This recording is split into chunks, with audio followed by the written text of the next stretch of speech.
What's up, tribe? How you guys doing? Happy Tuesday to everybody. We are here for our tribe meeting. Hey, everybody. I hope we are well. Do not forget that next Monday, we will be interviewing Miss Winter Harris from Love and Marriage DC. And baby, we're going to get into some things of the things. She has been talking about, y'all know the reunion has aired. She's been making some comments about the workplace environment down to the OWN network. So make sure you guys meet me here for that interview. I'm excited about it.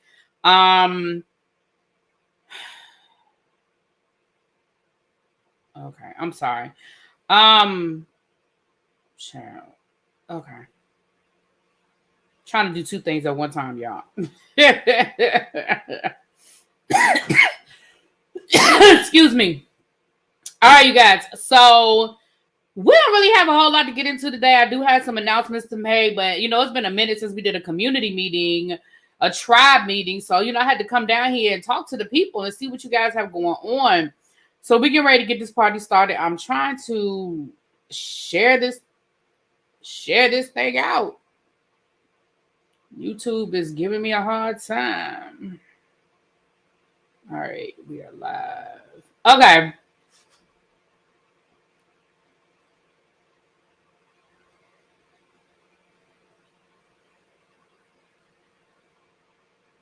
Child, this thing is a whole mess. Okay, here we go. All right.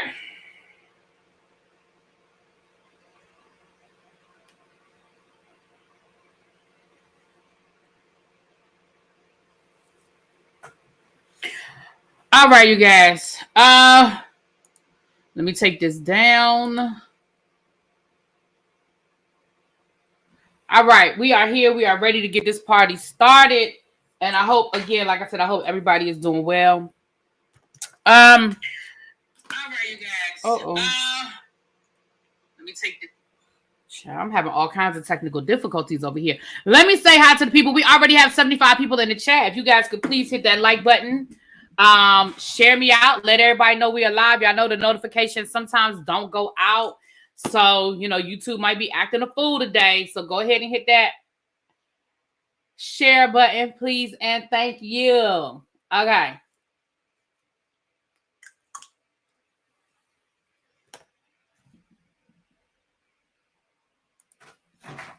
All right, here we go.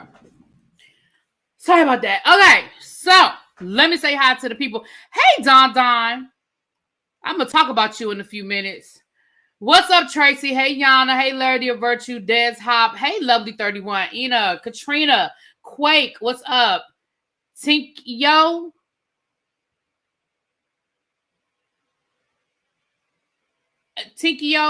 Oh, Tiny Co. Let me know how I'm saying it. I'm sorry. I don't want to say it wrong. Hey, boo. Lady B. Hey, Marnie. Cindy. What's going on? Hey, Tracy. Black Swan. Gossip in the Garden. Corey. Melly. Majestic. Powerful. Montrez. Bap. Okay. Brandon. Delisha. Dominique. Hey, Angela. What's up, baby? You headed up to the balcony? Yes. Listen, follow Angela up to the balcony, honey. Y'all know. If you are new here, if you are lit up in green, find your VIP section. It's over here to my left, your right, okay? But if you partake of the things of the smoky kind, follow Angela up to the balcony. She will show you where that section is. Everybody else, fill up from the front and back. We still got plenty of seats, okay? It's 85 of y'all in here. We still have plenty of seats down front. So y'all come on in, get good, get close, okay? All right. Yana say she already up there getting things together for y'all. And you know what? I added something. We haven't been here for a couple of days, so I added something extra. If you don't partake in those kinds of things, what I have added for your pleasure, I have added a hookah. So you got hookah up there too. So y'all can go on upstairs and y'all can find out what the hookah doing. Tracy says she's in the back working out the bar. Tracy is in the back working out the bar. Okay. So we got a lot going on. If I missed anybody, Tinyeko. Oh, okay. Tinyeko or Tiny. Okay. Thank you, boo. because I really wasn't trying to mess it up. Okay. Thank you, boo. All right. Lady B, Handy B. All right, we got a lot of people in the house. All right. Oh, Handy said that's her kind of stilo. She said she had it up now. Okay. All right. I hope everybody is doing well. Couple of other announcements. Now, I had 1 or 2 people reach out to me about the Mystic tickets. I know I promised y'all a video with all the information. Do I have any vegan options now? Listen, we have not opened up a bar yet. I mean, a food situation yet. Okay. I'm sorry, we don't have no food as of yet, Vovo, but we're looking to add that maybe in the fall. We got to see how things going. Right now, we just have the bar options, and we added the hookah. It's just going to imagine, we just got to see what, right now, no.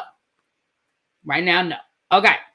I did have a few people reach out to me about the Mystics ticket. So this announcement is for my local people. What did I just do? Okay. This announcement is for my local people, and I promise y'all, I'm going to get my life together and put this information out. All right. The day for the Mystics game that we are going to is August the 17th. That is a Saturday, so it is an afternoon game, okay? We are going to be playing the Minnesota Lynx, I believe is who we're playing, the Minnesota Lynx. The tickets are in the 100 section, like the lower level, and we're sort of in the corner between, but we're on the home team side. We're on the home team side, okay? The tickets are $36 a ticket. If you would like to get a ticket with concession already added to it, that's $56. That's $36 for the ticket, and then you will have a $20 credit. Again, you don't have to do the credit. You can just buy a straight up ticket, but if you want to already have your concession credit and you don't have to worry about once you get there figuring it all out. When I talked to the lady on the phone, she said that $20 is about what people will spend by the time you buy a drink and buy something to eat. Okay. Well, Don said he can go around to the kitchen. Okay, Don got you, Vovo. My bad. Don said he headed to the kitchen, but listen, it's a limited menu. It's a topless menu, but I think he is going to have a vegan option. Okay, thank you, Don. Thank you so much. If you are interested in if you are in the DC area and you are interested in attending the game with us, I need you to email me at ReallyBThePodcast@gmail.com so that I can get your name. I don't need any private information. I just need to get your name so I can add you. I started a list, a list. I need you to just email me about that. And yes, you can bring people. I've reserved 20 tickets. So once those 20 tickets are gone, that's what it is. So if you want to come and bring 5 people, bring them 5 people. That's fine. Right now, I have about 6 people. About 3 people have paid. Tracy being one of them. So Tracy is coming down to hang out with us. Tracy has already paid. Of course, I'm paid. So that's me. And I had somebody reach out to me and they wanted 3 tickets. So just let me know. And again, I have 2 weeks. They're going to hold those tickets for 2 weeks. At the end of 2 weeks, I can adjust the number. If it's less or more, it's not adult only. I'm not going to, because I want people to feel comfortable because what the whole purpose of this is to encourage people to get into the women's basketball, sport, right? So I'm not going to make this an adult only event. I will say though, if you are going to bring your children, because I may be bringing my little cousins or god kids or whatever, I definitely reached out and invited some people. So I'm not limiting it. But what I am going to say is just be mindful if you're bringing your kids around, just like any other adult event. I mean, any other event where they're going to have people are going to be adults and people are going to be drinking and that kind of thing. I'm not going to limit anybody if they want to come and show up and do their thing. You know what I'm saying? But no, this is definitely not an adult situation. So again, Lord, I was gonna say El Teddy. Tracy put the email up. So here is the email for you to speak out. For you to reach out. And so there's that. Okay. I think those are all of the announcements I needed to make. So, Cajun, when you come through, tell everybody to start at the 12:22 mark. Okay, that is the 12:22 mark. Okay, with that being said, let's start with the WNBA. Let's start with the WNBA. Britney Griner is doing a sit-down interview with what my girl name? Oh shoot, y'all know who I'm talking about. Not Gail. Not Gail. Oh, I got some words for Miss Gail King. Child,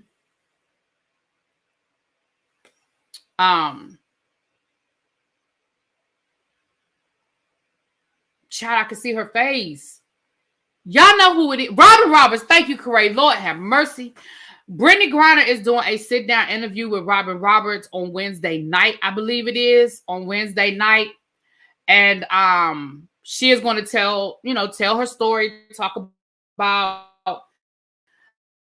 and they've already dropped, of course, a couple of clips. I'll probably watch it. I don't know if I'm gonna do a whole separate live talking about it, but I will probably watch it with her speaking on her experience. Again, y'all know, if y'all been following me for a while, y'all know that we followed the story. We spoke on the story. I told you guys that I was going to keep Britney Griner's picture up on the thumbnail for the tribe meeting until she came home, and that is what I did. I did not take her picture. If you go look at old tribe meetings, you will see Britney Griner's picture on my thumbnail, even if we weren't talking about Britney Griner. So yes, there we go. But since I mentioned Gail's name, let me say this to Miss Gail King. Gail King had an interview with Dawn Staley, Neesmith of Female Coach of the Year, Dawn Staley, the first African-American woman, the highest paid African-American coach in college history, the winningest Black female coach in college history, her own WNBA all-star career, went to the Final Four 4 years out of 4 years that she played in college, had the nerve to have Dawn Staley down to her morning show interviewing her, and had the nerve to say, we were all rooting for Caitlin Clark. Yeah, who is we? Because we was not rooting for Caitlin Clark. We right here was rooting for Dawn Staley in South Carolina. And I've been rooting for Dawn Staley in South Carolina for years, because I have been a Dawn Staley stan since she played at the University of Virginia. I have followed her career. I followed her all through the WNBA. I remember when she became the assistant head coach of the USA basketball team in the Olympics, and she won a gold medal playing and coaching. Okay, I have been here for all of Dawn Staley. Ma'am, who are you talking about? Who is we? Who is we? Because we wasn't rooting for her. Now, I ain't got no beef with Caitlin Clark. I know a lot of people want to be mad at Caitlin Clark. She a white girl getting all the attention, yada, yada, yada, woo, woo, woo. I don't care about, I care. But in this conversation, I don't care. I don't care. I don't care nothing about that. I just was rooting for who I was rooting for. Who are you speaking for when you say we? Who is the we, ma'am? Because, Gail, we wasn't rooting for Caitlin Clark. And how dare you sit in that woman's face and tell her you was rooting for the other lady? What is wrong with you?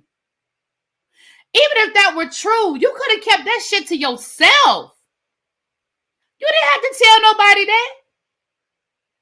Ain't nobody need to know if you was rooting for the white girl. You have every right to root for who you want to root for. If you want to root for Iowa, you can root for Iowa. I don't care. I'm not mad at you. But who you talking about when you say we? We did not vote on that. We did not say that. I was rooting for Caitlin Clark. You can say that. Speak for yourself, Gail. Who is we? I did not understand that.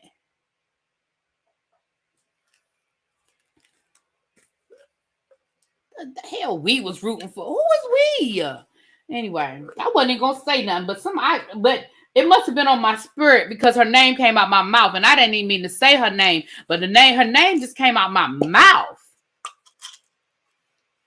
All skin folk ain't kin folk. Okay, Miss Gigi, I got you, boo. Issa told you. Yes, Tracy. Issa told you we root for everybody black. What is wrong with you, lady? She was out of pocket since she asked about Kobe's case when that man and his daughter died.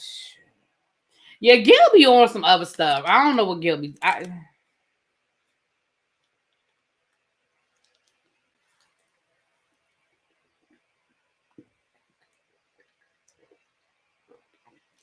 Sorry about that, y'all.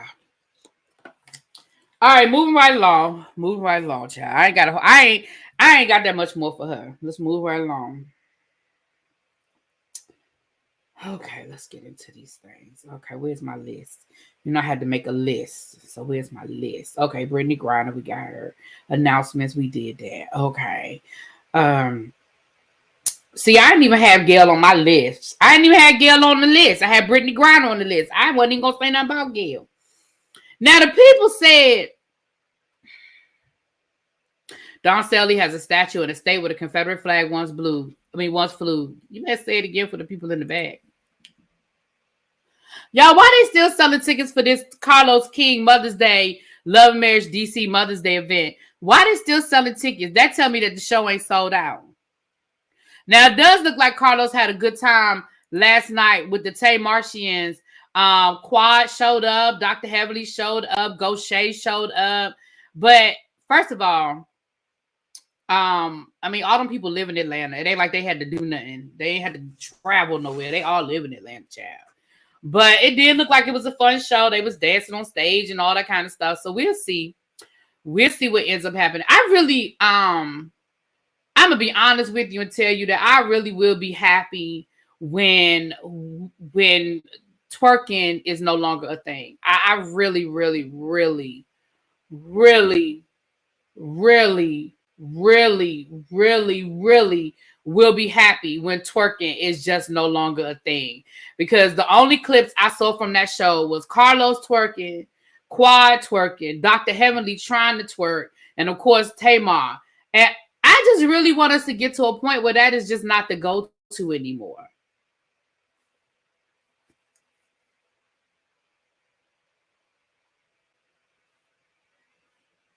I just really wish that we get to the point where that is just not the go-to anymore.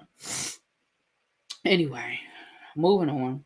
Yeah, Ruru, I did get your initial email. So if you sent me another email, I'll check it when I get off of here. If you send me another email, just put that in the chat that you did, and I'll double check it when I get off of here. Yeah, I did hear that Montrez, Gail King, and Charles Barkley show got canceled. But who's really surprised? I mean, no offense, but Charles Barkley and Gail King. I mean, who really saw that winning awards? I mean, then again, who would have thought that Ocho Cinco and Shannon Sharpe would be a winning combination? I guess you just never know. Because when I tell you that they tickle the hell out of me, when I tell you that the nightcap, that damn Ocho Cinco cracks me up. Do you hear me? He plays his part well, being the butt of the joke. He plays his part well. Okay, Rue, I'm gonna check it as soon as I get off of here, babe. My bad. I didn't see it. I'll see it. I'll check when I get off of here. Yeah, I just find them hilarious. I love the nightcap. And even when they're not even talking about sports, they're just funny. And I hate when people talk about, see, this why when I don't even be having nothing to talk about, my lives be getting long. Can I tell y'all? Now they're saying that the show was a limited series. Chad is funny as hell. And I think sometimes he plays up he plays the dumb role. Like every great comedy duo has to have the smart man, dumb man, right? You got to have somebody to be the butt of the jokes. And I think he not only does he understand his role, he plays it well. Now, do I think some of the stuff he be serious? Yes. But I also think some of the stuff he plays into. Some of the stuff I think he plays it up. But it works. And it doesn't come off as contrived. Like, I don't think it's planned out. I think that Ocho Cinco just knows how to play the the dumb roll well. But can I say something? Here's what pisses me off about people. Right, it is a lie, because we know good and well that wasn't no limited series. They really thought they was going to do something with Gail and Charles, child. I hate the some of this criticism when they talk about Shannon Sharpe being one minute y'all want to say the man is gay. Then the next minute y'all want to say, oh, he's creepy, and the way he talks about women is disrespectful, and this and this and this and that. And maybe this is coming from a woman who has more male friends than female friends. Maybe this is coming from a woman who grew up a tomboy, who grew up around guys, who grew up liking things that guys like. So I was always privy to male conversations. What the fuck do you think men talk about when they're among themselves? It's called the nightcap, right? So what do you think men talk about when they're having these conversations? And I personally do not feel like Shannon Sharpe has said anything that is disrespectful. Do I feel like Shannon Sharpe has talked about women as far as them being attractive and as far as their body parts? Yes. Do I feel like Shannon Sharpe has talked about what he would do? Like, oh yeah, I could put it down in the bedroom, blah, blah, blah. Yes. But why is that a problem? Like, this isn't a show that comes on network television. It comes on at night on YouTube, which means you got to go looking for it. You got to subscribe to the channel, and you have to be there at 10, 11 o'clock at night on the East Coast, at least, to watch it. I don't understand. People crack me up. It's like, y'all just want to fucking be offended sometimes. It's like, y'all just want to be offended by stuff. 1 minute you say the man is gay. And now 2 weeks later, oh, he's just so disrespectful to women. I'm gonna need y'all to make up. And when I say y'all, I ain't talking to the tribe. Y'all know I ain't talking to y'all. But I need y'all to make up y'all mind. Either you offended because the man is talking about women in a way in which you don't appreciate, or he gay. I mean, you just can't have it both ways, y'all.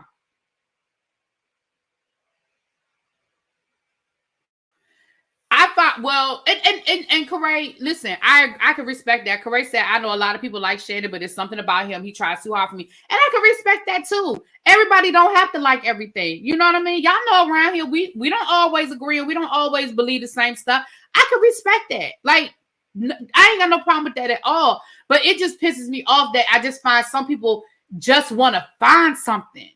You know what I'm saying? And I love Shannon Sharpe. Like I said, I like Shannon Sharpe as a player. Y'all know I'm a big football fan. I've liked Shannon Sharpe as a player, and I have loved him since he went into broadcast. I used to watch him on Undisputed.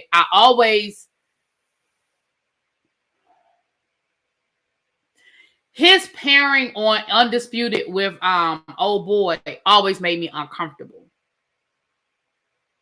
It always made me uncomfortable. And not because it was a black and white dynamic, but it just made me uncomfortable. I always felt like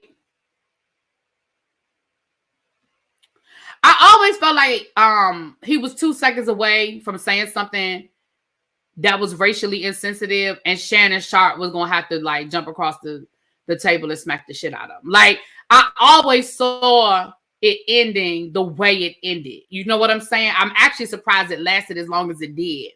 But I always saw it ending the way that it did. And let me tell you something. I know I've told y'all this story before, but baby, when I got a good story about prophecy, see, here's the thing. And we clown the bishop. Hey, remind me to go back to the bishop. We clown the bishop a lot around here. If y'all don't know who the bishop is, I'm talking about Bishop Whitehead. And I know some of y'all hate when I call that man a bishop because y'all don't see him as a bishop, but y'all know I'm saying it in jest. But when there's really truly somebody that I feel like has an anointing on them and a calling on them, they don't have to have a title of bishop or pastor or doctor, reverend, whatever. Sometimes God just talks to people and he talks through people. And I will never forget a story. I love a good prophecy story. And I will never forget, for those of you who followed the Shannon Sharpe situation with him and Skip Bayless and how that whole thing fell apart, and he got fired. And he had already started doing Club Shay Shay. A lot of people think Club Shay Shay is something new. He's been doing Club Shay Shay for years.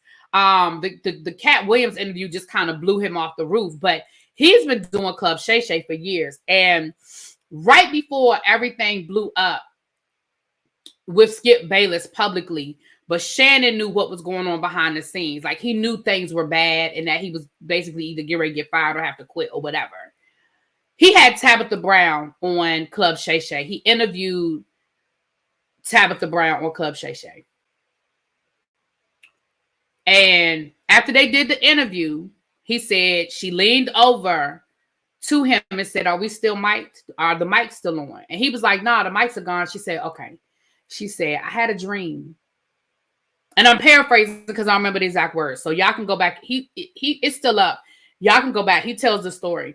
But he said, "I had a dream about you the other night. And God would be mad at me if I didn't tell you what he told me to tell you." And she said, "God told me to let you know it's all going to work out for the good. It's time to go, and it's going to be okay."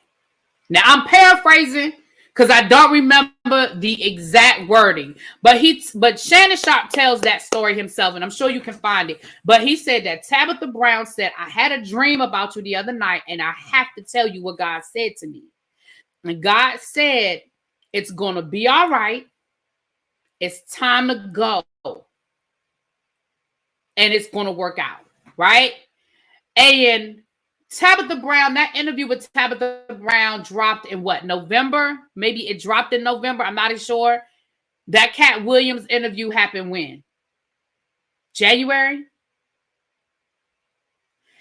And in the interim, he left Undisputed.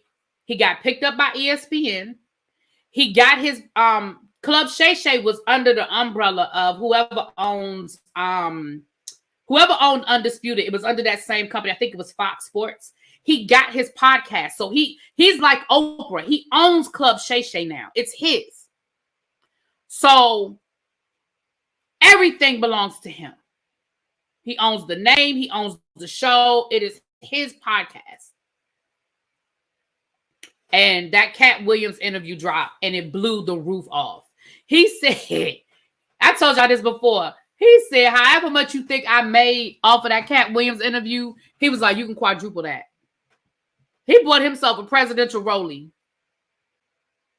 He bought himself a brand new Rolex. He said, I bought myself a little treat with that check.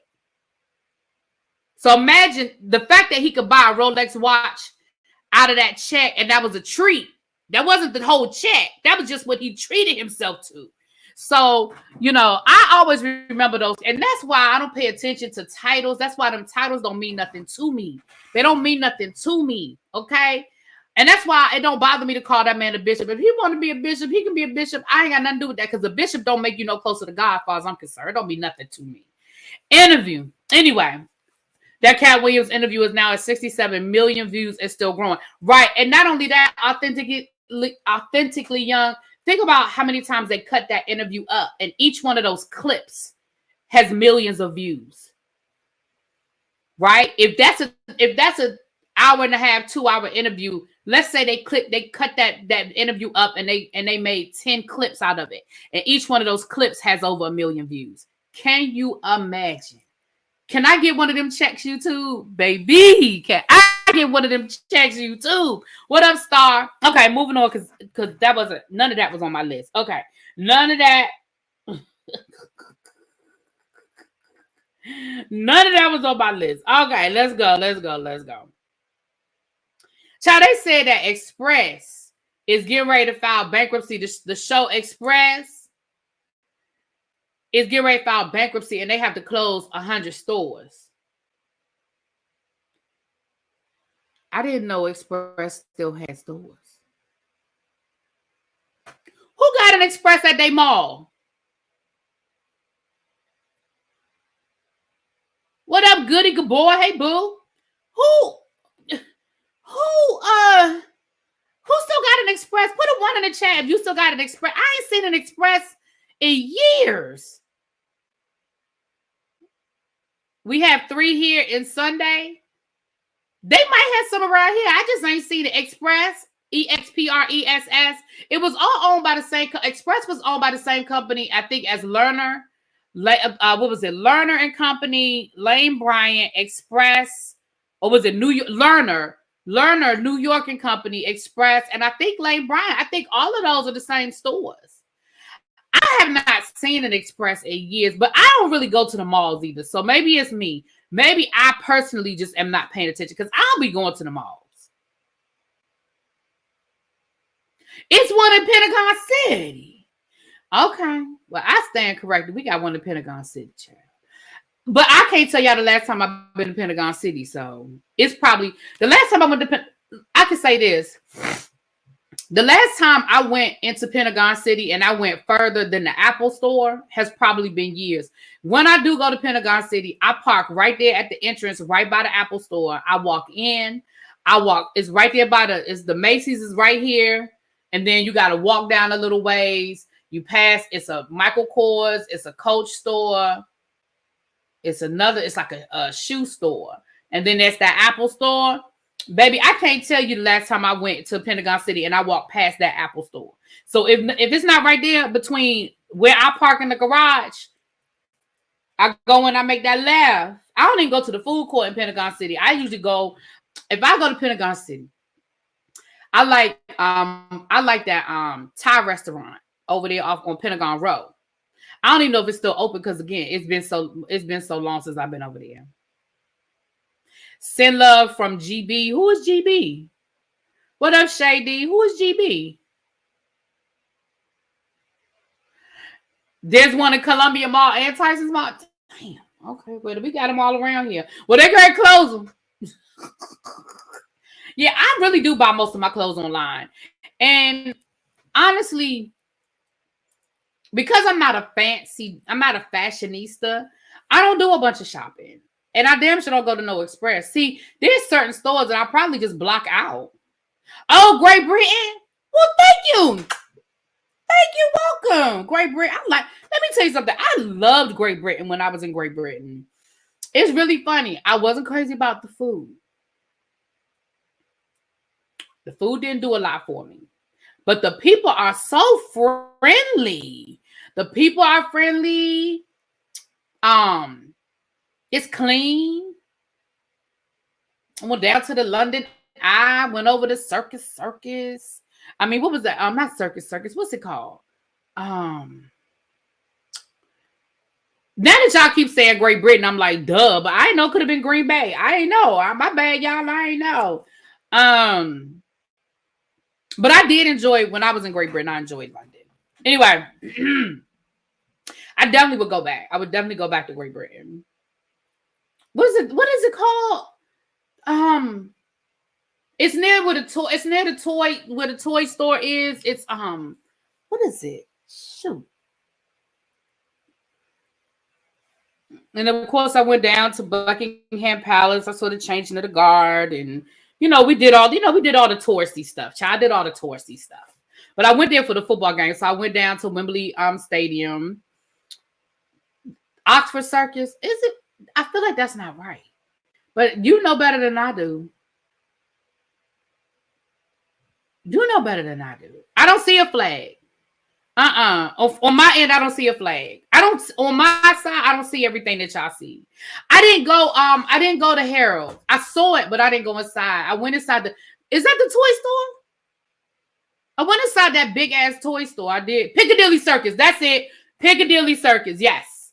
Okay. Piccadilly Circus. Yeah, I did all the touristy stuff. So I would like to go back when I don't feel pressured to try to see so much at one time. I would love to go back when I don't feel that pressure. But I enjoyed it. I definitely did. I enjoyed it. Like I said, the best meal I had, the sad part is that the best meal that I had was at the football game. I got this sausage with the green peppers and stuff on it. Ooh, that was so good. Hamley's Toy Store. Yeah. Yep. Yeah. I knew it was an H, but I knew it wasn't Harold's. I knew it wasn't Harold's. And that was like a 5-story toy store, child. That thing, it was a lot going on in that toy store. It was a lot going on. But yeah, I had a good time. And when I went to Great Britain, London specifically, I had a great time. But I definitely would go back. Anyway, moving on. Yeah, I guess because I know Express don't be having my size. I just don't. Stores that don't have my size, I just don't be paying attention. If you ain't got my size, I don't pay no attention to you. All right, y'all. It's 186 people in here. I appreciate you guys for being here. If you are new here, please make sure you are subscribing to the channel if you're catching us on the replay.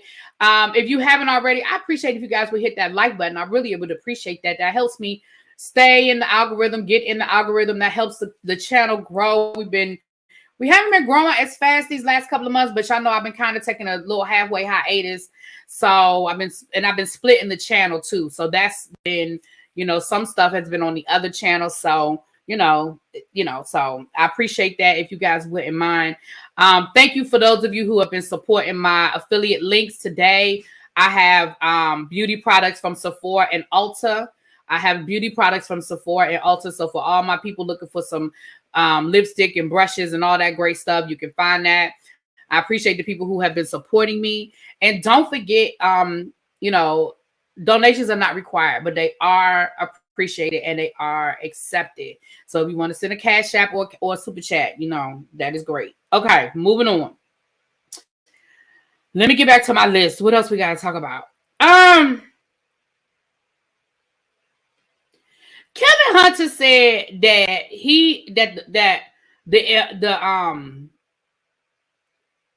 the guardian over what her name, Wendy Williams' estate, is spending up all her money and dwindling her estate.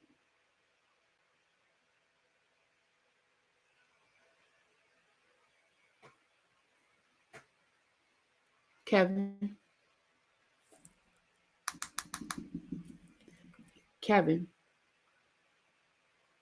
you the reason why she got a guardian to begin with. You started all this shit because you was trying to access her accounts via your son, and it raised some red flags down to the Wells Fargo. Allegedly. So I need you to just go sit down and be quiet. Don't act like you give a damn about Wendy and her well-being. It is all about being able to have access and your son being able to have access to that money. That is my opinion, and that is how I feel about it. Don, if you still here, I'm get to you in a minute, honey. Child, Don is in the news, honey. I talked a little bit about this on my members only yesterday. If you were in the members only, y'all know where I'm going, but we'll get to that a little bit later on. We don't really have a whole lot to get into, child.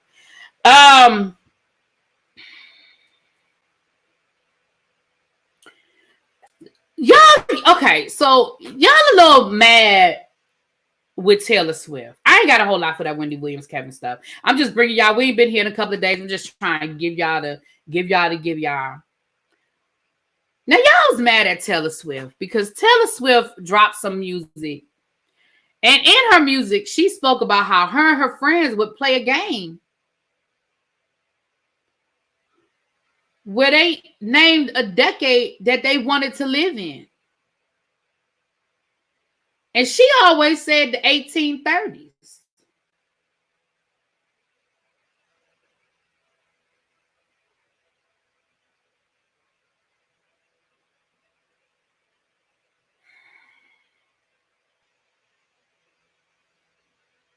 Now, a lot of y'all are mad that she said that because y'all want to talk about the racism of that time period and all of the different things that, because she said the 1830s without the racism, which, girl, we can't even, that doesn't even exist.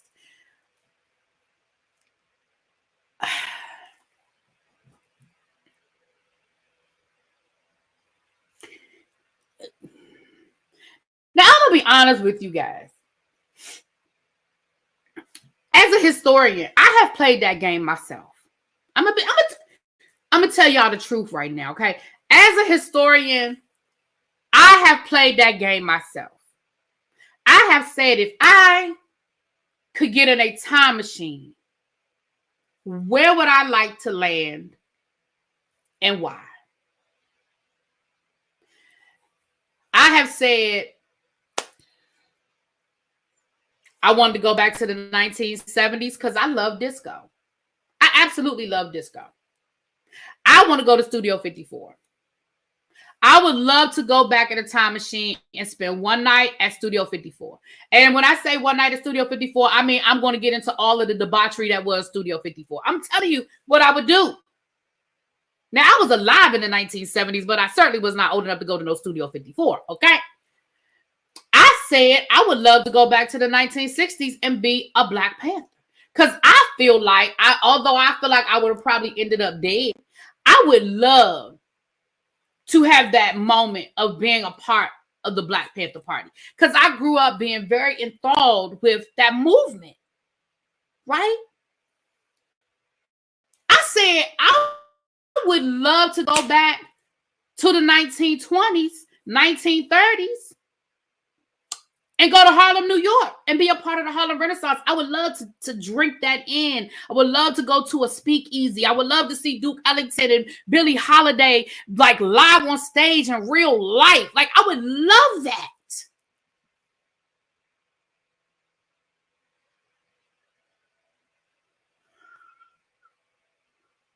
Gabby, I still want to do it. I get you. I understand what you're saying. I still want to be a part of the Black Panther Party. I understand that they had their issues with women. I got you. But I'm just telling you, just telling you, for me, okay? Me too, Xavier. I would love to go to pre-colonial Africa. I would love to see the riches of what Africa was before the white people. Absolutely. Absolutely. You see what I'm saying? Now, I need y'all to understand that I was able to tell you when and tell you why.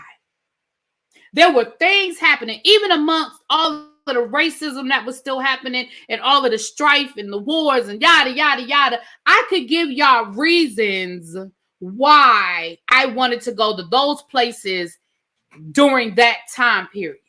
So my issue with what Taylor Swift said ain't the fact that slavery still existed in 1830. My question, though, is what the fuck was happening in 1830 that made you say, yep, that's what I want to go experience?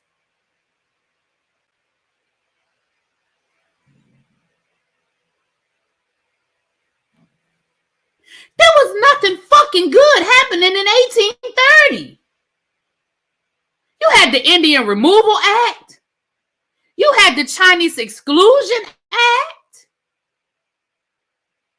Women couldn't vote. We were still slaves. Taylor, you do realize that in 1830, you were still considered property. You was like maybe 2 steps above Black people. Like, as a white woman married to whoever you was married to, you do understand that you were just like 2 steps above us. Like, that's just my question. I'm not even, listen, girl, do you? But can you tell me what the fuck was happening in 1830 that made you say, yeah, that's where I want to go? Just when I heard it, and I guess it was the historian in me, right? I guess it was the historian in me that was like, okay, girl, 1830, what the fuck was happening in America or anywhere else in the world for that matter that made you pick, yeah, that's where I want to go? Girl, motherfuckers was dying of dysentery. We ain't had no electricity. Like, what? 1830?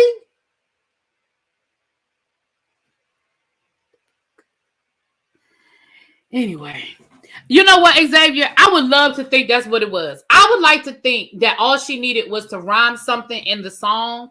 But let me say this, and listen, I don't take nothing away from Taylor Swift as an artist. She is clearly a talented artist. The woman is a billionaire. She has written 99.9% of her hits. I mean, I'm not going to take nothing away from her. But can I be honest with you right now, Xavier? If I was writing a song and I was Taylor Swift, meaning I was a billionaire and I had already written, I don't know how many other songs, right? And the best that I could come up with in this particular song is 1830. I just feel like that's the song I wouldn't finish. I just feel like that's a song I wouldn't finish. I'd be like, you know what? This just ain't working. This song ain't working. And I just probably had to throw that one away. Like,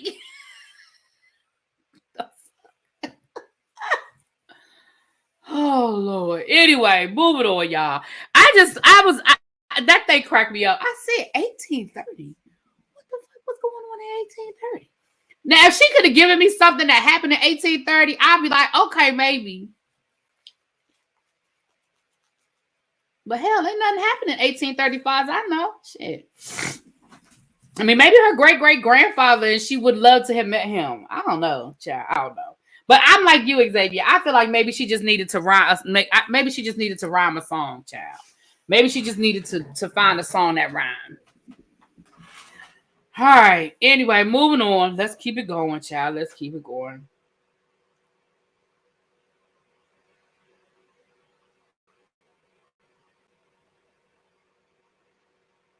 Oh, God.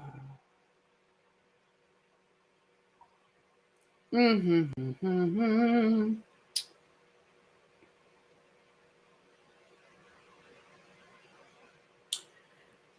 They say they get ready to start filming for the Real Housewives of Potomac as early as, I believe, next month.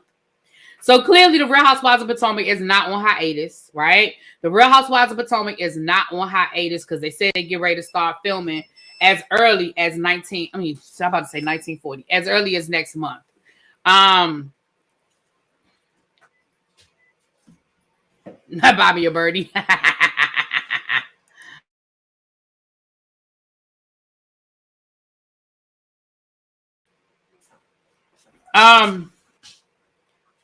And it looks like, as of right now, it looks like Giselle, Ashley, Karen, and Wendy officially are back. Now, we heard through the grapevine that KK, Kiana, Kilolo, that she's supposed to be coming back, but I haven't heard anything confirming.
next week. My apologies, y'all. My apologies. I had to talk to Pat about something. My apologies. All right, you guys. We back. Sorry, y'all. So that's the Real Housewives of Potomac. They getting ready. Yes, somebody said so. The Real Housewives of Potomac is going to start filming before Atlanta. Yes. Ain't that some crazy shit? That the Real Housewives of Potomac is going to start filming before. Well, Atlanta's actually filming now. They've actually started filming. But yeah. The Real Housewives of Salt Lake City is filming. They're actually on their out of the country cast trip, which means that they're winding up. They're winding up the filming for Real Housewives of Salt Lake City, and it sounds like Lisa Barlow and Mary Cosby got into a really nasty fight where Mary Cosby ended up calling Lisa Barlow's son. Now they said the R word, and I ain't gonna tell y'all no lies. I still don't. Are they saying racist or retarded? And I know that neither one of those are nice words, but I'm just trying to get clarity. Either way, I guess it's not appropriate to call a 12-year-old boy either one of those words. But it sounds like that they have made up, child. Sounds like they have made up. Filming with who's the cast? Well, we know that Porsha's coming back. We know Kenya's coming back. Sheree, I think, is a friend of the show. She's coming back with her new face. Have y'all seen Sheree? Baby, Sheree done went down and got some nips and some tucks. Child. Anyway. I don't know who else, child. Oh, and Porsha's friend, y'all know who I'm talking about. Her friend, Shamar,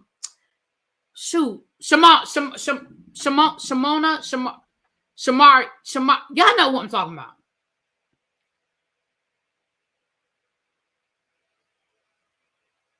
Shamia, thank you. Lord, I couldn't get her name out. Shamia. So we know they've been filming, right? Shamia got a peach, allegedly. Allegedly, Shamia has a peach. Sheree was demoted to friend of, and we know Kenya and Porsha. So that much we know has been filming. I don't know who else is on the show. I don't know if anybody else has been confirmed, but the only reason why I'm going to say they've been filming is because of Simon. Sounds like they've already started filming. The second word, the word that alludes to him not being smart. So can I just say this? It sounds like they talked it out and they made up. So I'm gonna just wait and see what happens during the season. Mary is wrong, full stop. Like Mary is wrong for talking about these people's kids. Full stop. And don't get me wrong, I enjoy Mary's quirkiness and the fact that she just say the craziest shit and people be looking at her side eye. But am I shocked that Mary said that? That's what I heard too, little baby. But I haven't heard anything confirmed. I heard that Ming Lee, the influencer, not Kimora Lee's daughter. I heard that too, but I haven't heard anything confirmed.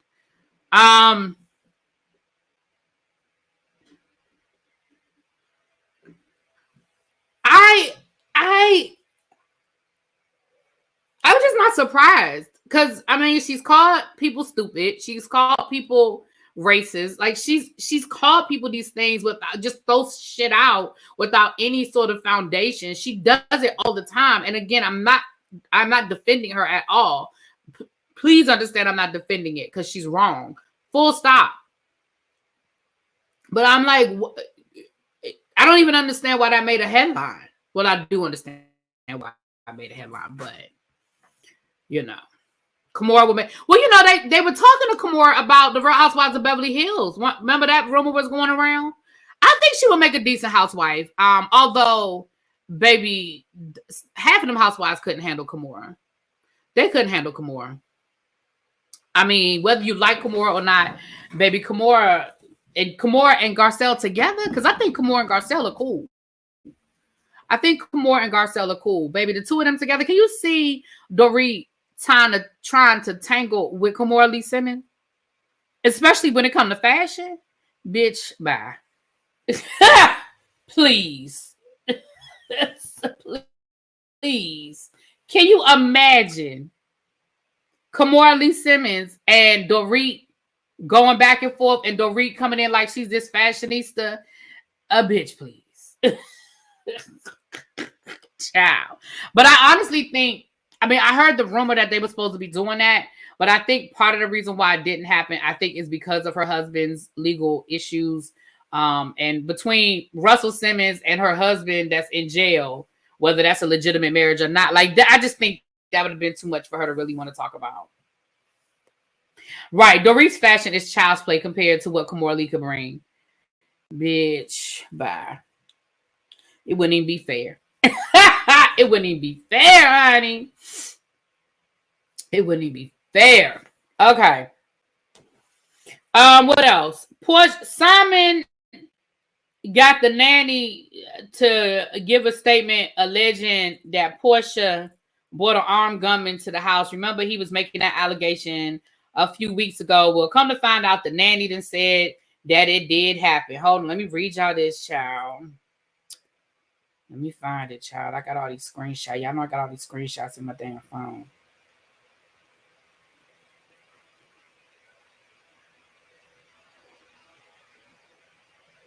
All right, let me read you this coming from the Neighborhood Talk, child. The drama continues with Porsha Williams and Simon Gobadia's messy divorce. As we previously reported, Simon is calling out Porsha for bringing an armed gunman to their marital residence to get her things. Now Simon is adding a witness statement from the nanny to double down on the claims that Porsha acted with hostility when bringing the man into the home. In documents obtained by Radar Online, the nanny, whose name has been redacted, recalls the events leading up to Porsha filing for divorce and after. The nanny claims that she saw Porsha the day before she filed the papers because Porsha asked her to work late. When she arrived, Porsha gave her a birthday gift and left. The nanny claims she didn't come back after that for 3 whole days, leaving the nanny alone with no explanation. The next day, the news broke about the divorce. She said Simon was blindsided by the whole ordeal. Simon is such a good man. Thank you. Another round. I was looking at you and Lil Black Book's video on that never ever met bull hockey, child. I was looking at y'all. I was looking at your video this morning. Simon is such a good man. I have never seen him be violent or angry at all. He's very mild-mannered and just a nice guy.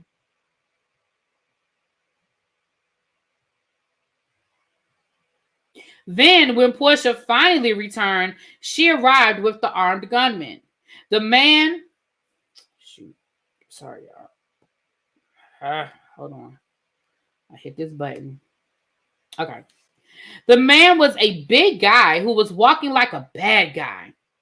I did not know that Porsha was coming with the guy. This came out of nowhere. I had never seen the guy before. The guy was inside the house sitting on the stairs with a gun showing. It was shocking to me. I was concerned.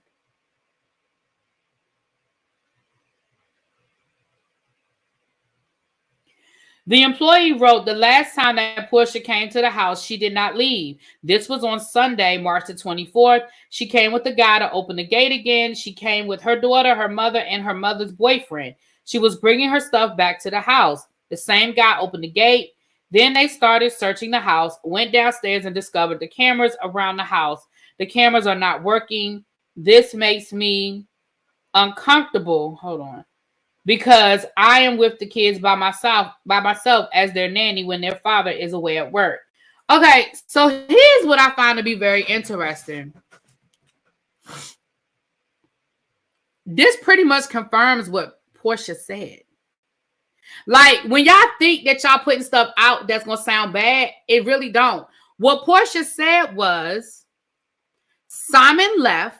He was in Dubai. She didn't know how long he was going to be gone. She didn't know when he was coming back, but his kids were at the house.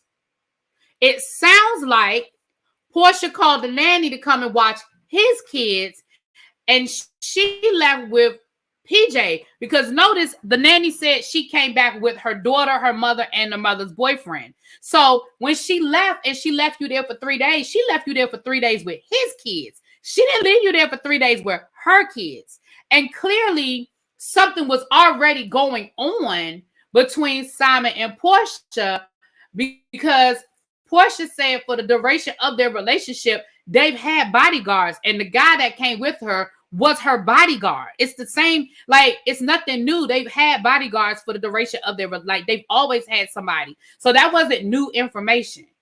So now what you're saying is, while Simon was gone, which means that Simon left the kids alone for 3 days too. Let's be clear. Porsha came back 3 days later after she filed for divorce to move back into her damn house. Now you said that the bodyguard had to open up the gate, which again coincides Porsha's story that says that Simon had the gate, the locks changed, and she couldn't get in the damn house. Now this may not, now I'm gonna say this may not be the same bodyguard. This may be somebody new, because Porsha may have said, listen, I can't trust the people that, because they work for Simon. So I went and got my own bodyguard. I can believe that. And maybe the nanny didn't know who this guy was. I can believe that. But I'm saying the practice of them having a bodyguard doesn't sound like a new thing. It doesn't sound like that's a new thing. You see what I'm saying?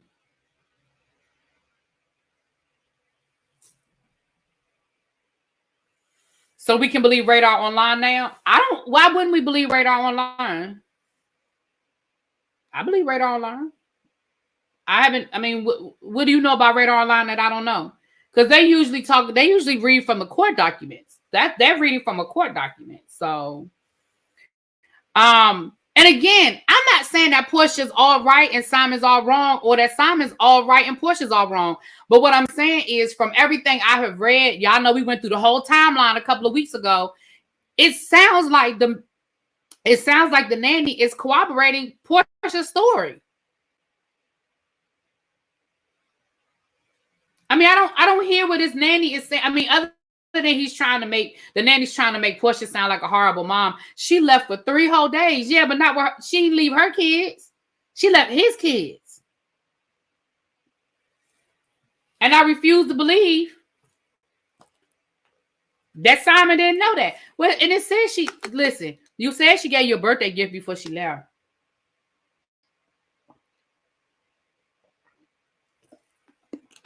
And again, Porsha may have left and didn't tell you she was going to be gone for 3 days. She may have absolutely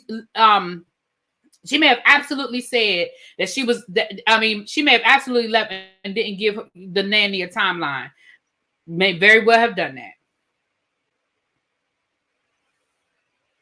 Walks like a bad guy, right? What that mean?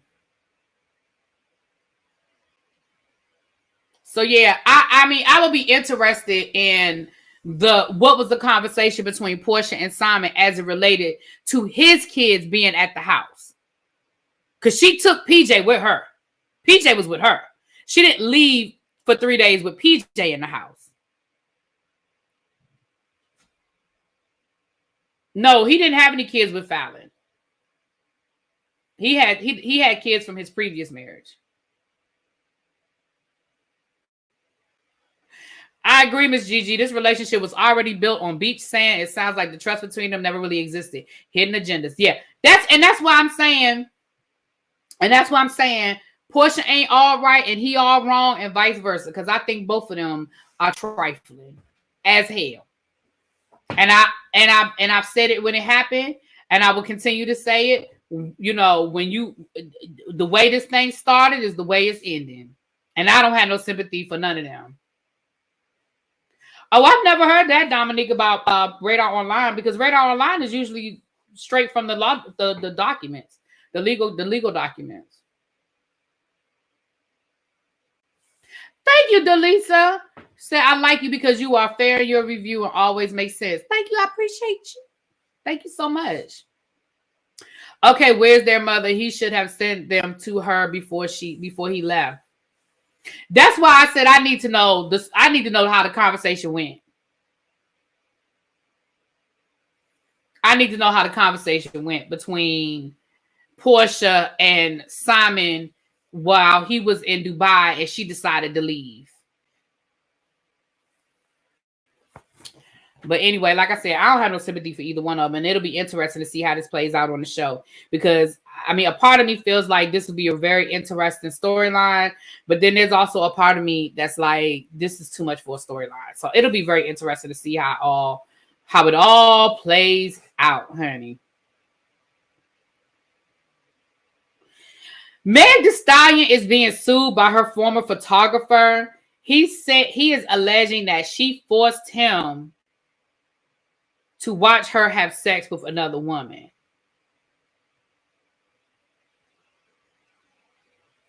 Former cameraman is suing Meg Thee Stallion for allegedly forcing him to watch her have sex in a moving car.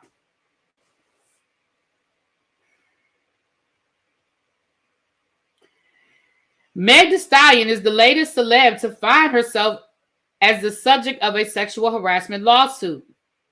According to NBC, a cameraman is alleging that he was forced to watch her have sex with another woman.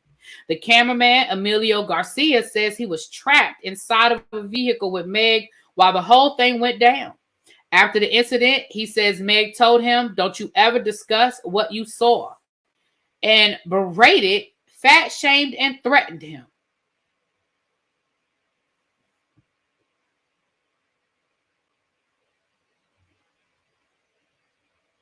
Well, he's discussing what he allegedly saw in court. While in Spain in 2022, Garcia says he was in a vehicle with Meg Thee Stallion and 3 other women. He says Meg and one of the women began having sex in the moving car. I felt uncomfortable. I was kind of frozen, and I was shocked at the overall audacity to do this right beside me.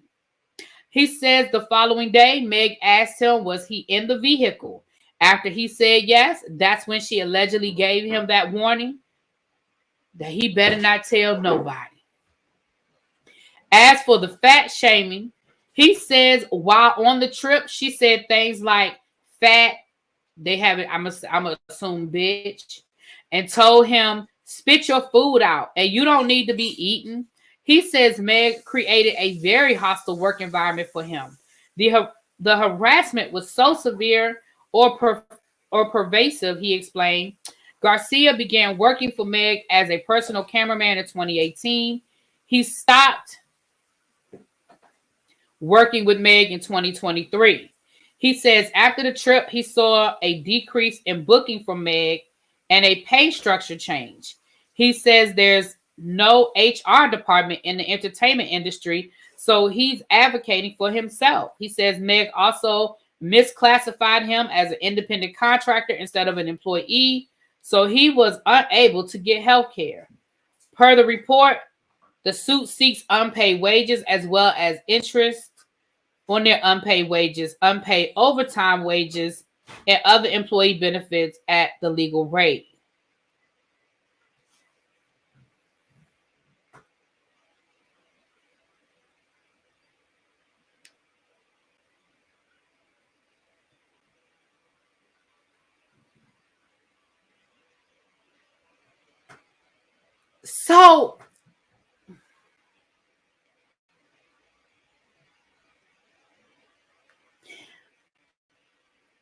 So here's my pause, right? Here's the reason why I pause. I pause because if this were the other way around, how would I think? If this were a man that were having sex in front of his employee, how would I feel?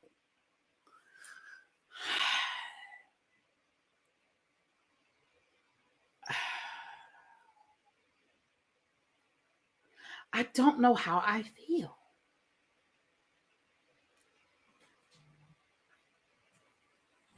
I honestly don't know how I feel. And I'm not even being funny, y'all. I don't know how I feel about this situation.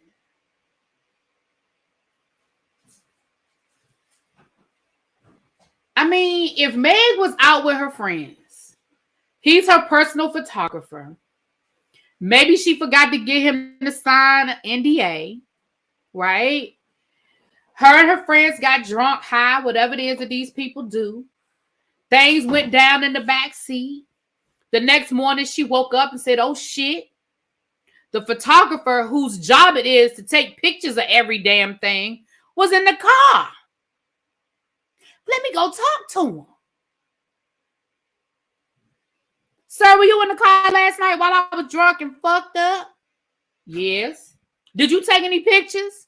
No. All right. Well, make sure I don't see no pictures of nothing that went down last night, and don't you say nothing about it.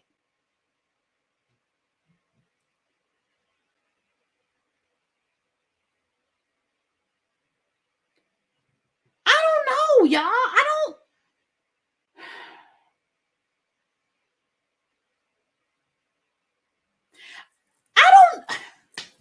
I could see if Meg made him participate.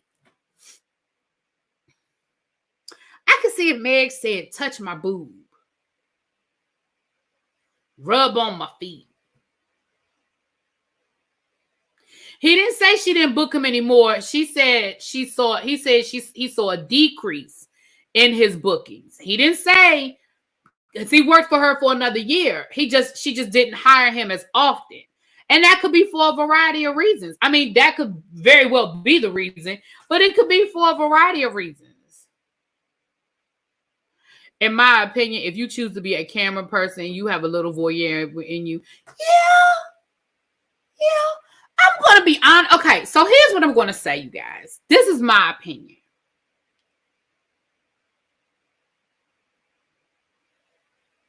I believe it. Listen, let me say this, KJ. KJ said, if this was a woman, would we ask all these questions and not believe her? I'm just asking. Let me be clear. I believe it happened.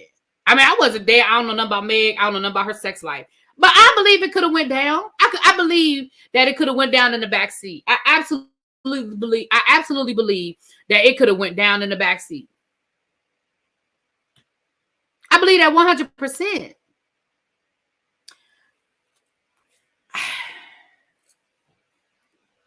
I just don't know if it's harassment. Is it inappropriate? Yeah. And if it were a man and a woman, that's why I have to be honest and ask myself, would I feel the same thing if this were a man and a woman, right? I mean, if the roles were reversed. I don't know, y'all. As far as her mislabeling him from a contractor to as an employee, isn't that what they are? Aren't they contractors? Aren't these like if she was he her employee if she only hired him when she wanted him or needed him? Like she didn't just keep him on payroll, right?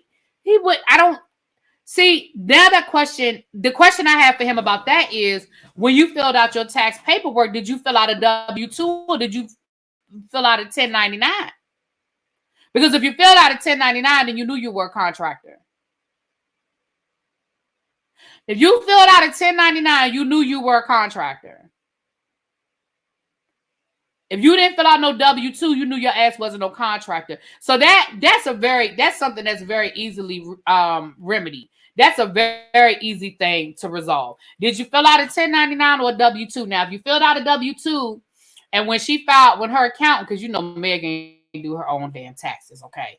But when her accountant filled out the paperwork, the accountant mislabeled you as a contractor or as an employee. That's an easy remedy. That's very easy. What did she put on her taxes? Did she pay you under her payroll or did she pay you as a 1099? That's very easy. Melly said she must have been drunk because she asked him if he was in the car. She didn't even know he was in the car, so how did she force him? What? Okay, thank you for the super chat. And that's what I'm saying. Like, if I'm out with my, first of all, it's not the traditional work environment. So if I'm with my employer and my job is to chronicle what my employer gets into, my employer is an entertainer, drunk, at the club.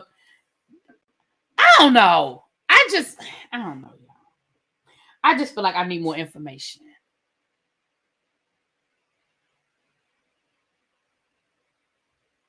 Right. She is an independent artist. So, yeah.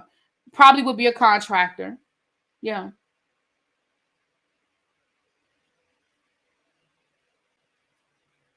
But again, he's not saying he got fired, y'all. He did not say he got fired. He said that he noticed that his bookings decreased, which again confirms to me that he was not on payroll. Because listen, if you are on payroll, that means you are a salaried employee, which means that whether you need me for 3 days a week or 5 days a week, my salary is my salary. So I feel like you just told on yourself by saying, I noticed that my bookings decreased after this. He didn't say she stopped booking him at all. She said they decreased. Well, he said that they decreased.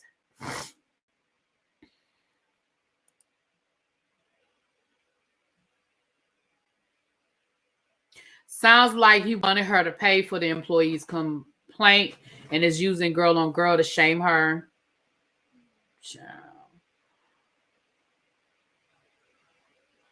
Okay, Cajun, yes, if they were done wrong, but stop immediately and file paperwork immediately. Don't stick around and continue with the mess. And once they are done with you, you sue. Well, is he taking into consideration that the trial and she took a break? That's what I'm saying. Like the years you worked for her overlapped. Her going through the trial, her going through a lawsuit suing her record company. Like she had a lot going on in them 2 years. I don't know, y'all. This is my final word. This is my final answer. My final answer is I'm going to just see how I play out in court. Because I honestly don't feel I honestly don't feel like it was sexual harassment. But again, I don't know if I would feel differently if this were a woman saying that a man did it. Because if y'all were trapped in the car, I think the word forced, people are focusing on that word forced. But I think what he's saying is, hell, I was in the car. I couldn't go in. Like, I couldn't go nowhere. I mean, I guess technically he could have asked the driver to pull over and he could have got out the car. But I mean, yeah, Katrina, something missing. Something is missing. Right, Marnie. Y'all go back to Madonna's coffee table book from back in the day. Baby. Now, you want to talk about a cameraman that saw it all. Cameraman saw it all, honey. That story is BS, point blank, period. Okay, man. Okay. All right, you guys. We almost done, child. We are almost done. All right.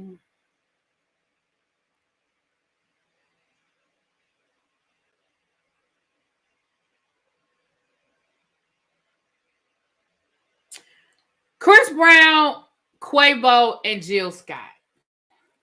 So let's start with this Chris Brown and Quavo situation.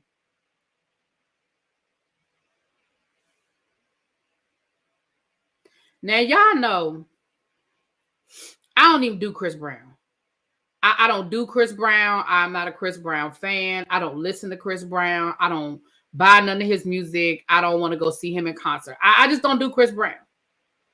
I don't.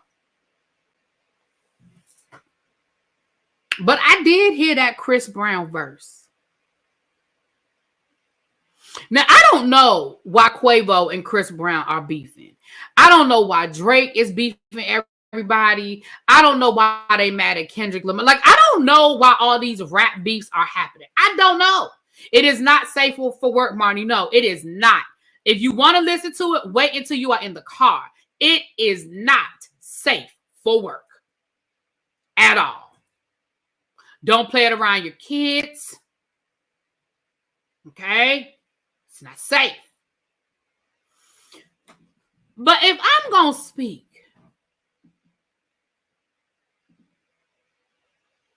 from a music point of view, as somebody who grew up on the ether, the No Vaseline, where LL Cool J ended the career of that dude. See, I don't even remember his name. If I have to speak on, the LL Cool J versus Kool Moe Dee, like I have witnessed some stellar diss tracks. Some stellar diss tracks.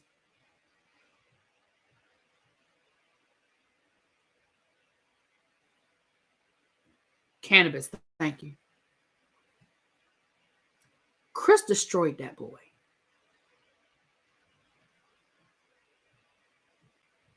Chris Brown destroyed that boy. First of all, he started, we knew we was in trouble when he started off and he said, first of all, I'm dripped in red, letting you know what set he claiming. Because y'all know Chris Brown is a blood, right? So he's letting you know off rip. I'm dripped in red. So this about to come through. Yeah, hit him up, right? And from there, it was downhill from there. Listen. You know, the beat was fire, yeah. Now, you know, with that being said, let me say this to you guys. Sometimes, and I quote this to you guys often because it is so appropriate and apropos in a lot of situations. I bring this to you guys often. Not Chris came with Black Air Force energy and Quavo came with Crocs.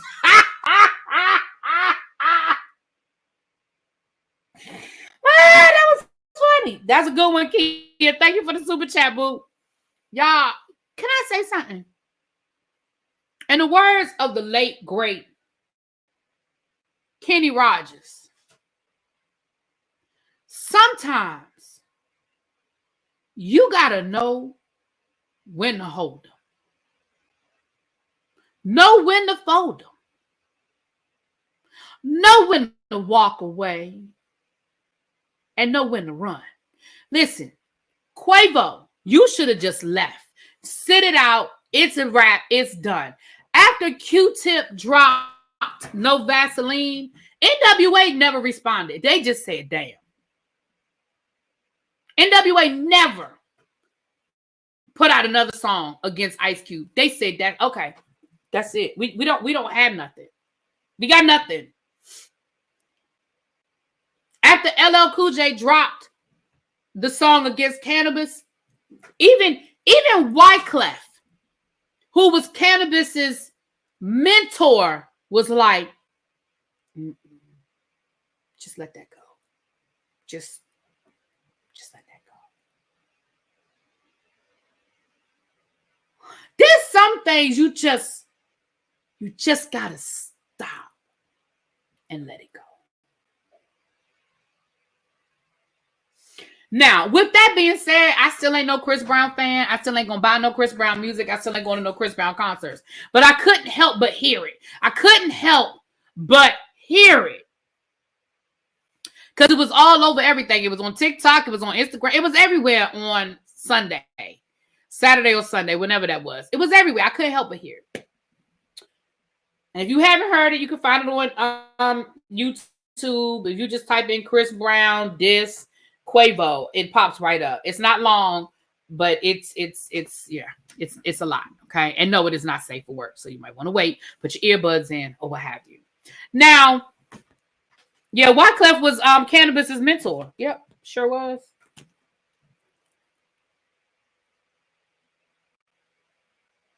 Now,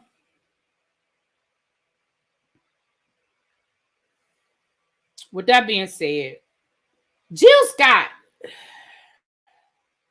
made y'all angry because she came down here to the internet and she said some things that y'all didn't like too much. Y'all didn't like it too much. So I'm going to read y'all some of what Jill Scott has said. Where'd I screenshot it, child? I screenshotted it. Where'd I put it? Jill Scott said, Chris Brown is amazing. How does anybody sing like that? Dance, look, act, and rap like that? Beyond gifted. It appears exceptional people have to go through exceptional. I don't know what that even means, Jill. Exceptional people. Okay. There's nothing to debate. Now, I really feel like that last part is what had people going, but there is something to debate, Jill. So someone responded and said, I think the women he abused would disagree. So then Jill Scott said, I doubt it. My mother's ex-husband was a mean, violent human, and he could lay foundation better than anyone in my city. What he did with cement was awe-inspiring. We got away. He got a raise and praise for his ability. God dealt with the rest.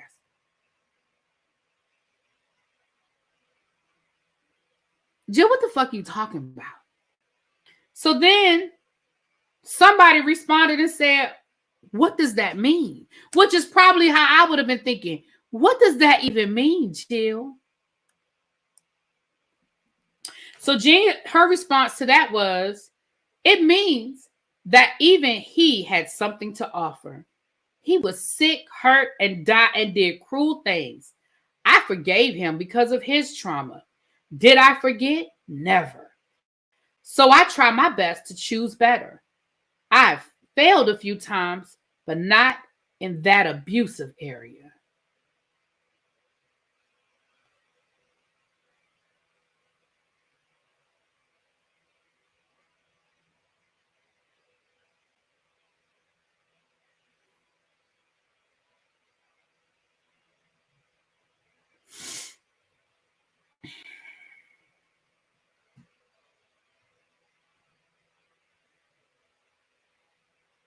So Kasia says what she's saying is that you can still be, hold on.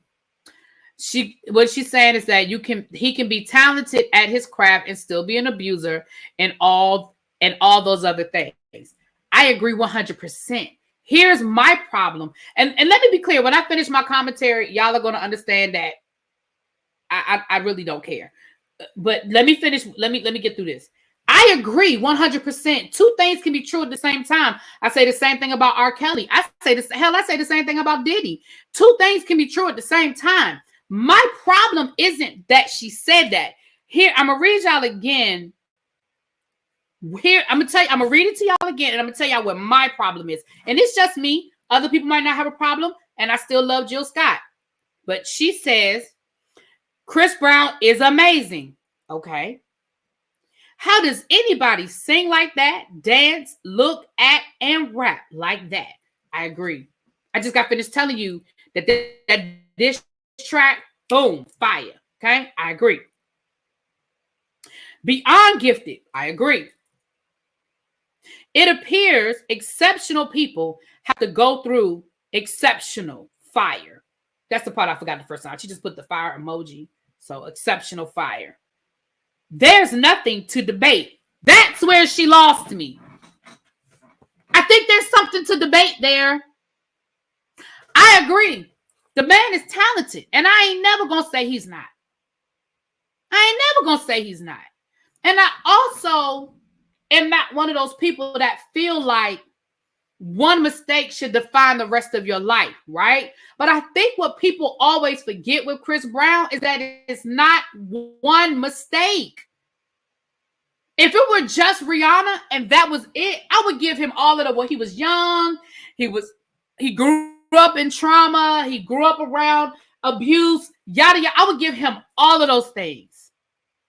I would give all of those things. But that is this, listen. Karrueche still has a restraining order against that man to this day. To this day. She still has a restraining order against that man. For stalking, for harassment, for abuse. Like, there was another girlfriend, and because she's not as famous as Karrueche or as Rihanna, we don't talk a lot about her, but there was another girlfriend that accused him of abuse. So here is, again, I get it, you guys. But that's the part where she lost me. I was down the road with her until she said there's no debate. That's why I had to exit. That is where I had to exit off of the freeway. Because there is a debate. We can debate it. You feel what I'm saying? Right, Marilyn. Rodney, right. We did it a few back when he was uninvited from the American Music Awards. We went through his list of his list.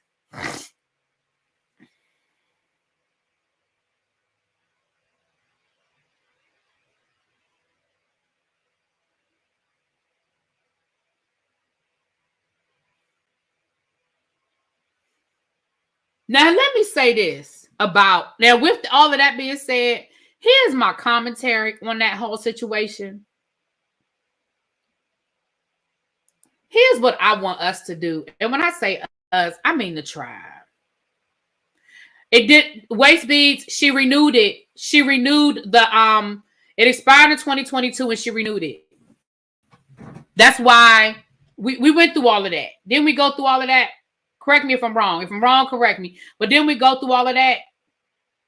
She renewed the restraining order, which is the reason why he couldn't be at the American Music Awards, because she was going to be there.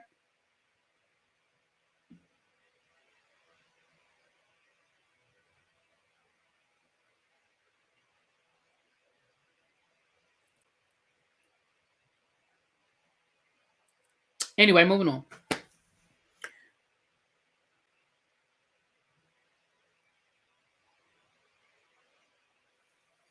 Okay. If I'm wrong, thank you. I thought that's what happened. Right. So it was set to expire in 2022, but she got it extended. She, you know, and that's the thing about a restraining order. You can get it extended. And some of them are permanent. Right. It's still in effect. So that's not true. It's not true. It's still in effect. But here's the thing, y'all. This is what I'm going to say. And I mean, I'm saying this for us. I'm saying for us as the tribe. Something myself, I'm going to keep it to me. I'm going to keep it to me. Something I have had to accept is that everybody's values aren't my values. Everybody's convictions are not my convictions. There are things that I can stick to, that I feel strongly about, that other people don't choose to do. And that doesn't make them right and me wrong, or vice versa, right? At the end of the day, if I choose to go out, if R. Kelly drop an album tomorrow and I choose to go buy that album, I wouldn't, but I'm using an example. And if Chris Brown, because let's be clear, Chris Brown's career has been fine. He's good. So there are people that have clearly chosen to move on, move forward, and not let that be an issue for them. And Jill Scott, if Jill Scott is one of those women who has dealt with her own trauma and said, I am not going to hold Chris Brown accountable for those actions because I choose to look at the talent and not pay attention to the negative.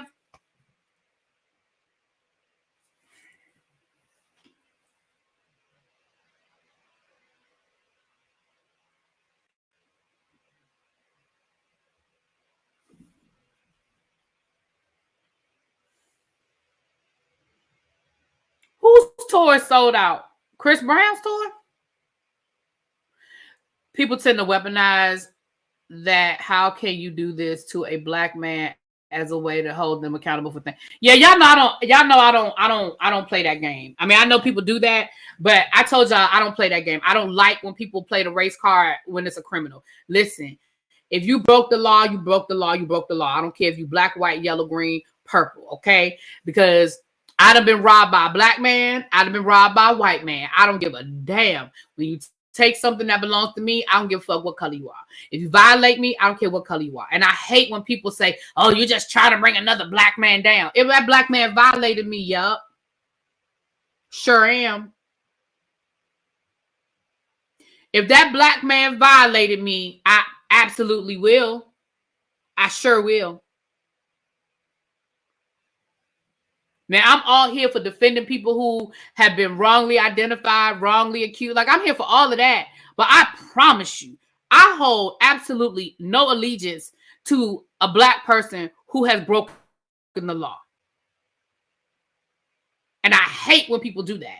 I hate when people turn it into a race thing and they excuse the behavior because they're of color. I'm not going to do it. No, not I. Not I. Right. Then they bring up the crabs in a barrel and the mentality to someone they care about is affected. Right.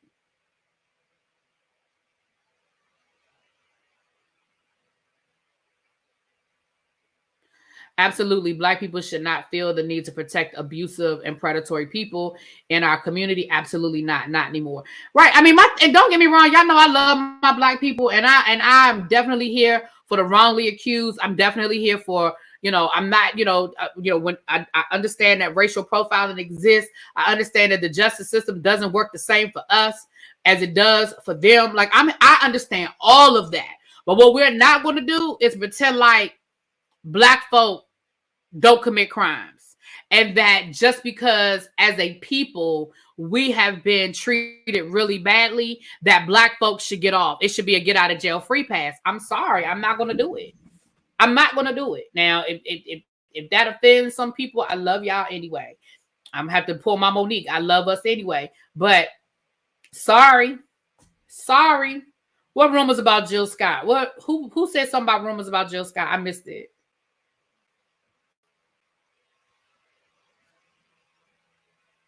Right. I see it all the time on Instagram whenever, and you know what I find it, or social media, I should say. And you know what I find? I find when people don't have any other argument, then that's what they throw out. Well, that's just what y'all always want to break down a black man.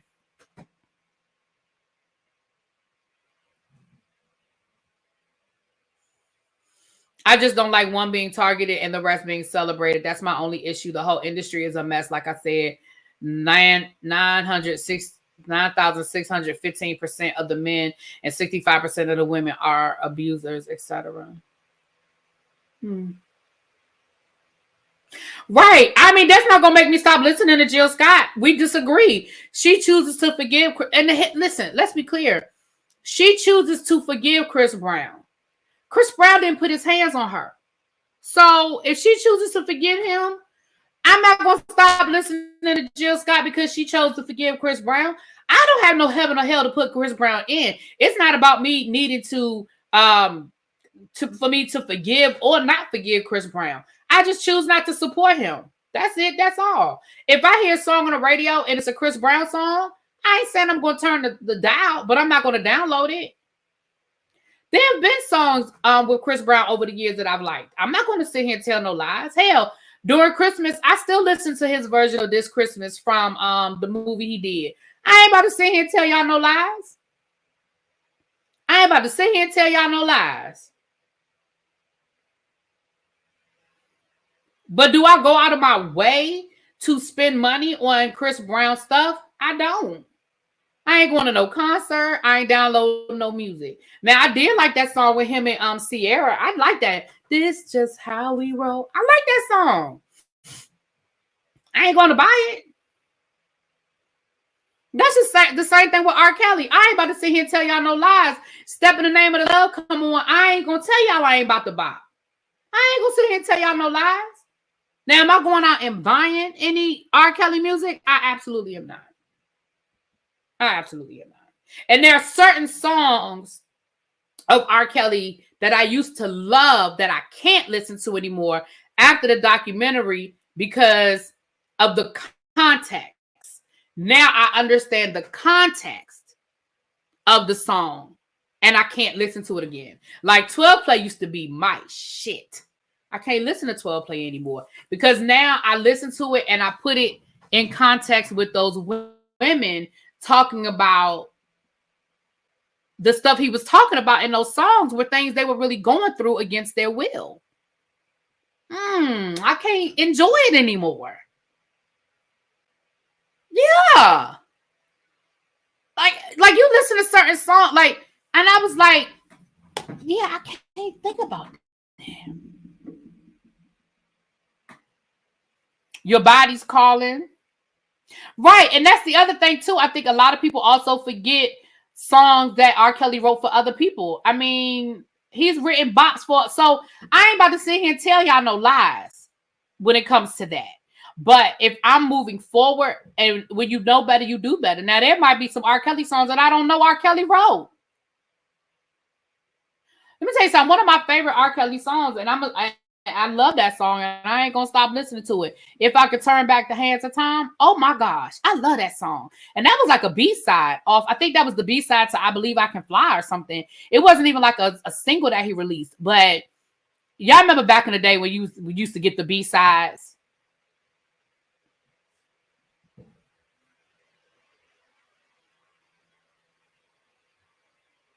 Now, age ain't nothing but a number. Yeah, I can't. Yeah, I can't. But I'm going to be honest with you. I never liked Age Ain't Nothing But a Number because I always felt like something was there between him and listen, I still remember that interview with R. Kelly and Aaliyah on Video Soul with Donnie Simpson, with them in matching outfits and them bandanas on their head with them sunglasses. And I still remember that interview made me uncomfortable. And that's when she was coming out with the song, with her album, with this Age Ain't Nothing But Age Ain't Nothing But a Number. I ain't like it then. I said, that's nasty. That's nasty. Now, did I think that made him a little predatory? Yeah. But did I put him on the same level of what we found out later on? No. Now, and again, I was a lot younger then. If I looked at it today, I would look at it maybe a little differently. But hell, I was young my damn self. But I remember that interview. I remember watching it after school, watching Video Soul. And I remember thinking, oh, he messing with her. Like, I just remember thinking he messing with her. Right. I remember R. Kelly. No, I wasn't in high school. It must have been when I remember where I was when I was watching it. But the reason why I remember is because R. Kelly in Public Announcement performed my freshman year at the Step Show. And they told us then, the rumor then was that R. Kelly liked young girls. He was on that college campus. And back then they was like, y'all better watch out for R. Kelly. Y'all know he like them young. It was a really bad kept secret. Anyway, y'all, it's been almost 2 hours. Let me get up off of here. We're gonna do OJ tomorrow. I did watch part 3. Listen, y'all, these episodes, I don't remember them hitting me this hard the first time around. But Don, I said I was gonna talk about what you got going on. Hold on, I'm gonna put a pin in that. Let me finish this thought. But we'll do OJ tomorrow. I got about 30 minutes left on part 3 because I got a phone call while I was watching it last night and I never got a chance to get back to it. So I'm gonna finish watching part 3 tonight. So we're gonna go over that tomorrow. I haven't done Martha's Vineyard. Honestly, I ain't did Martha's Vineyard because the episode really wasn't giving me nothing. It was kind of boring. But I'll do the review. I may do a pre-record and just do an upload because it really was boring. It really didn't. I don't know. This week's episode really didn't give me nothing. But we will talk about it. We will talk about it.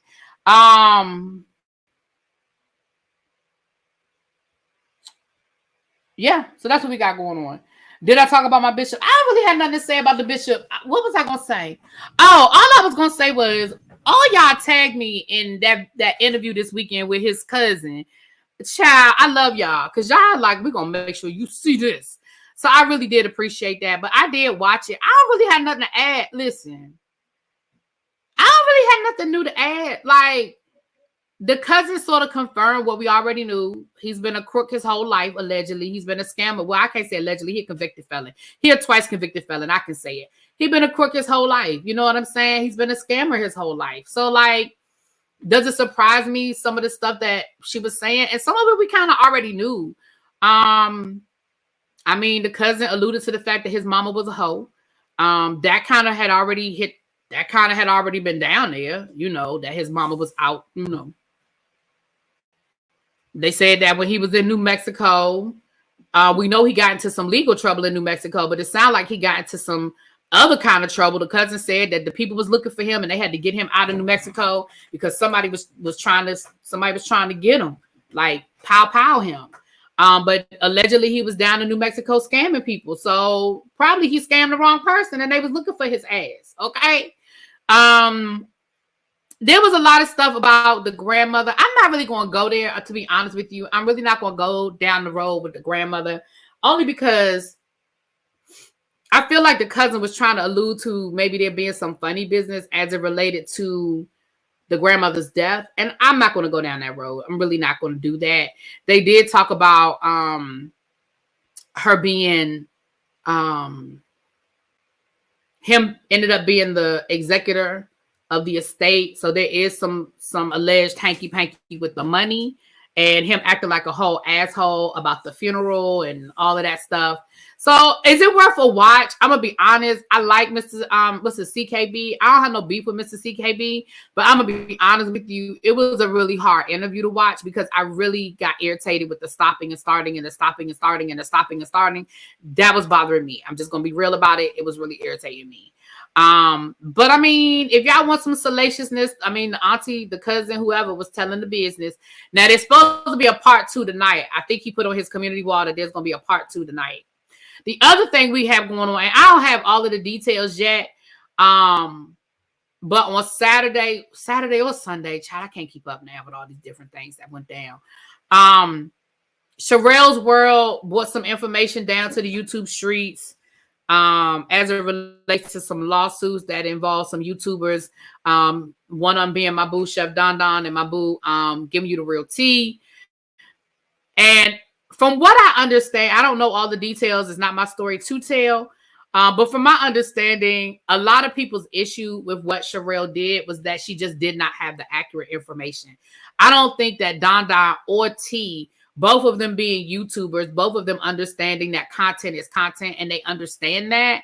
I don't think, and I'm speaking for you, Don Don, so if I'm wrong, you can correct me in the chat. I don't think their issue was that she decided to talk about it. I think that their issue was that her information was not accurate and maybe what her motivation behind talking about it was. So I'll probably do a whole separate, once I get more information, I'll probably do like a whole separate video on it because from where I sit, it just sounds like, it sounds like she has some motives and, you know, she throwing some people in it. Yeah, but the thing is, the lawsuit is old, right, Don Don? The lawsuit has like been going on for like a year, right? Yeah, so, and there's a reason why I'm not saying too much more about it, but I mean, some of y'all probably already know because I know some of y'all watch Don Don and y'all watch T, so y'all probably kind of, and they aren't the only YouTubers. There's like a bunch of YouTubers involved.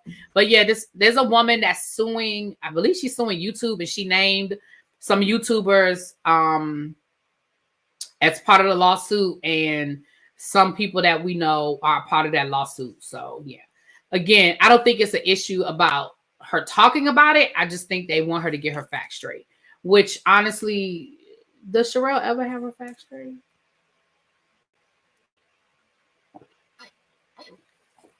Okay, the lawsuit was filed in November of 2023. Okay. So it's been what? November, December, January, February, March, April, May. So 6 months-ish. So it's been about, so this, okay. Yeah, okay. How many times is it just, I don't have the facts, it's just straight up lying? Well, that's true. She did do the same thing with Auntie. She did. She's suing 12 people, including TikTok and Google. Oh, Lord. She's suing Google, TikTok, and YouTube. Don, I may need to have, not today, because we've been away for 2 hours already. I may need to just have you come up and we just talk about it as much as you can legally discuss. Because I want you to be able to set the record straight. I know you did do a live on your own. I know you did a live on your own channel. Your own platform. I think on Saturday, I don't know if you still have it up. Did you put it on your Patreon or on your members, or is it still a public video so people can go over there and watch it? But I believe this all started on Saturday. For whatever reason, she decided to, you know, talk about the lawsuit, but again, she wasn't accurate.